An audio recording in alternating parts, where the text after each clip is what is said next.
Ready? Remember, say you have the intro.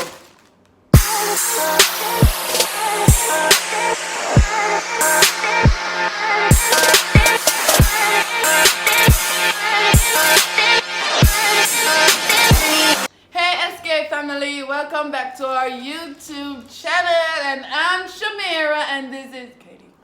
So today we'll be answering some questions for y'all based on what we got from our Instagram, and some persons would like to know A little bit of.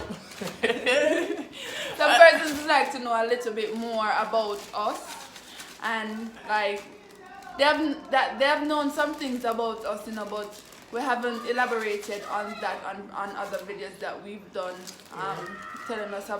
telling you guys about ourselves. So today we will be elaborating on the questions that were asked on IG. So please don't forget to like, comment, subscribe, and to not turn on your post notification bell, and drop a comment.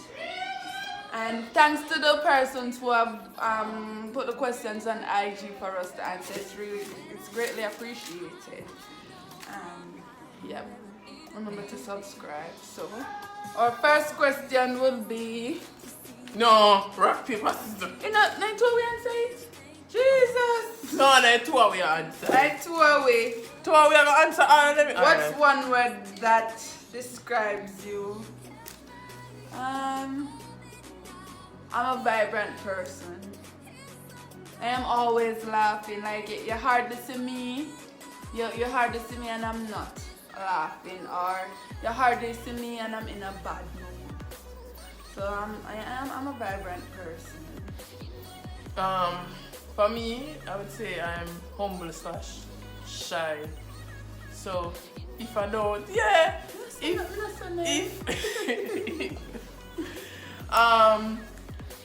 Meeting you for the first time, I will not give you like hi, hello. I will be shy. So after a while, I will open up to you. You will get to know me. I'll get to know you. I won't just attack you. Yeah, I can be a bit shy sometimes, but I'll talk to people. Like, I'm a netballer, we have a lot of fans. If one day I get up and DM me on my netball page and I saw that DM, of course I am going to respond to you. I'm not one of those that would look past it. So Me too, but me just in person, meeting you for the first time, I'm shy, very shy, very sure. Next one. How do I make the most out of each training session? Okay, so for each training session, I think I set mini goals for the next. So if, say for example, I had a bad passing session, I ensure that my footwork catch the ball properly, pass as quickly as possible. So I prep myself mentally with some small goals leading into the next training session. Also, I think I'm a visual learner, so I write them down so I can see them every day. So, yeah. well, for me, I always look forward to a training session. I'm that type of person. Where if I'm enjoying a training session, like I don't want it to finish. So if it's a training session where it's a lot of like cone drills, dodging and all of that, I really enjoy doing that at training. Sometimes I enjoy being around my teammates, like sometimes when you have been alone for a while, you just happen to see your teammates, and so that's me. And I set many goals as well, and not say I set them often, but I just rock up and train. Yep. Alright, cool. So the next question is, how do I know I am physically fit? How do I know I'm physically fit? What should I say now? When I know I'm physically fit, like, so when I'm not fit, like each time I'm doing a running session, like my skin like itches me a bit. Itches me a bit. So like Yeah, I'm not. I don't know what to describe, how to describe that. But when I'm unfit, that's what usually happens. But when I'm fit, I don't get those anymore.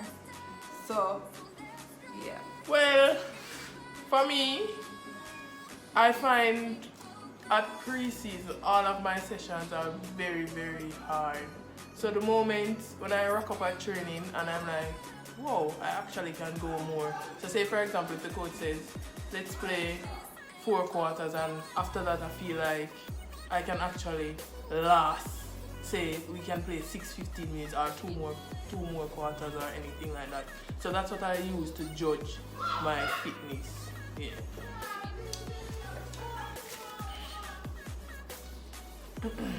If I get injured, how can I treat it as a gift?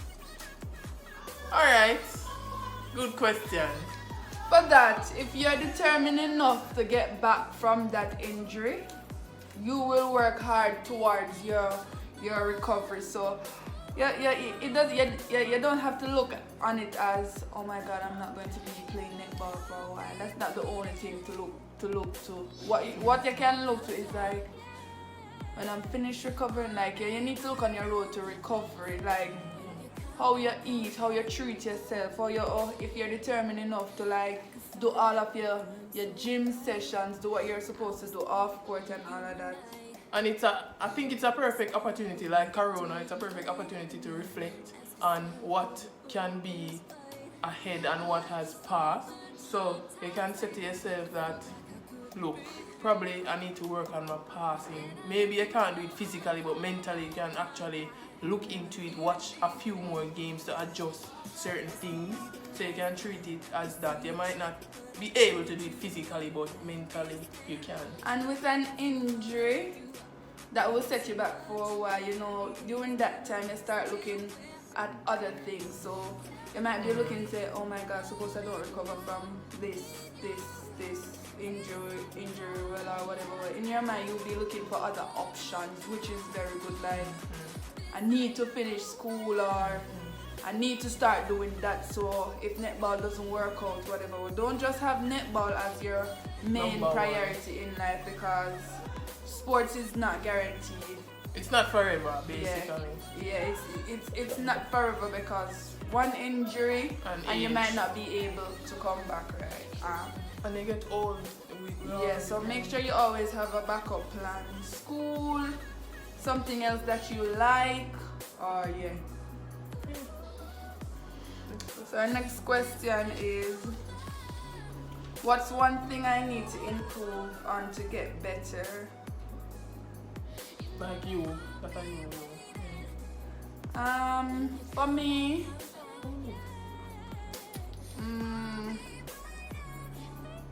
I wouldn't say, not that I have a problem with my timing. I'm very accurate on the timing, but I feel that needs more work as a defender.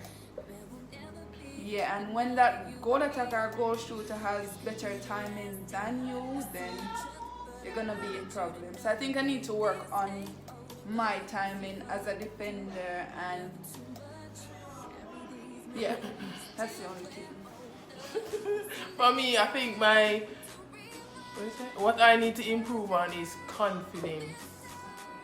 I need to trust myself and trust others who I'm working with.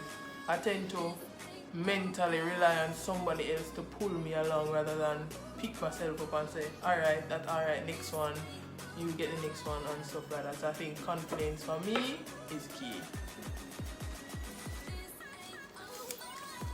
Next question. Why did I choose netball? A question like this, I think the sport actually chose me, because I started off as my best friend dared me that I couldn't play. So at the time, in junior high school, because I went to a junior high school before high school, so I started off playing house netball and just the competitiveness and everybody wanting to win, and I'm like, oh well, I have to get better. So transitioning from a high jumper at the time to netball was very hard. You won't be able to just grasp the ball skills just as you as you approach it, you might say. And yeah, I think just the willingness to.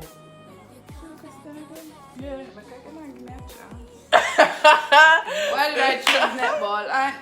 For me, like when I just started like playing netball, it wasn't like, oh my God, I want to play for the Sunshine Girls, or I want to play internationally, or you know. Yeah. I was just at primary school one day, and that's what the girls would always play in the quadrangle, and I saw them playing, and I just went there and started playing as a goal attack. And from there, like I started liking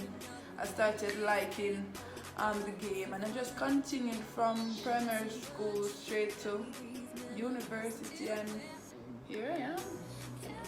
I started as a goal shooter, just point that out. Guys, I used to play winner time, center, and goal attack. I'm gonna tell you, I'm bad. Nobody could mark me. Do you think attitude is a factor of what? Running? Winning. Oh. Do you think attitude is a factor of winning? Yeah.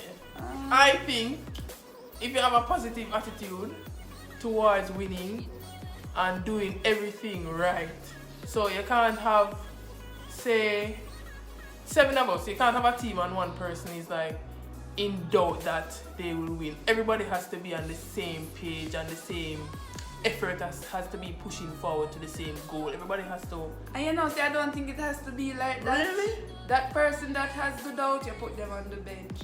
And the person who some of them work. No, but it don't make no sense you have doubt in the team where you're there. That are gonna bring down the team, and yes, other persons are gonna start. They put her up on the bench if you not have no doubt where you do ya. If you have doubt where you yes, do. but then I understand what you're saying about. I believe if the team has 12 persons, I believe in a 12-man race. Yeah, but in every team there's always one with a doubt. Yes, that's true. In every That's team true. there's always one with a doubt.